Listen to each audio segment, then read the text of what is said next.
আমাদের সৌরজগৎ রহস্য আর বিস্ময়ে ভরা, যার অনেক কিছুই প্রায় অলৌকিকের মতো মনে হয়। সূর্যের এত আলো আর তাপ, কিন্তু মহাকাশ কেন অন্ধকার? এটি সৌরজগতের সবচেয়ে অদ্ভুত রহস্য। বুধ গ্রহ সূর্যের সবচেয়ে কাছে হলেও আমাদের সৌরজগতের সবচেয়ে উত্তপ্ত গ্রহ হল শুক্র। শুক্র গ্রহে বায়ুমণ্ডলে তীব্র অ্যাসিড বৃষ্টি হয়, যা মাটিতে পৌঁছানোর আগেই বাষ্প হয়ে উড়ে যায়। মঙ্গল গ্রহে রয়েছে অলিম্পাস মনস নামে এক ধরনের আগ্নেয়গিরি, যা মাউন্ট এভারেস্টের চেয়েও 3 গুণ উঁচু। বৃহস্পতি গ্রহে গ্রেট রেড স্পট হলো এমন এক জাগতিক ঝড়, যা 300 বছরের চেয়েও বেশি সময় ধরে চলেছে। বৃহস্পতির এই ঝড়ের আকার এতই বিশাল যে এর ভেতর আস্ত একটা পৃথিবী অনায়াসে ভেসে যাবে। শনি গ্রহের চারপাশে সৌন্দর্য বলয় দেখা যায়, তা মূলত বরফ, পাথর আর ধুলাবালির এক বিশাল মেলা।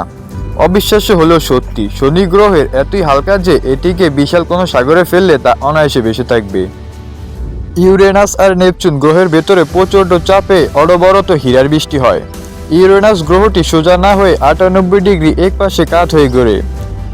এই অদ্ভুত কাত হয়ে ঘোরার কারণে ইউরেনাস টানা 42 বছর দিন আর 42 বছর রাত হয়ে থাকে।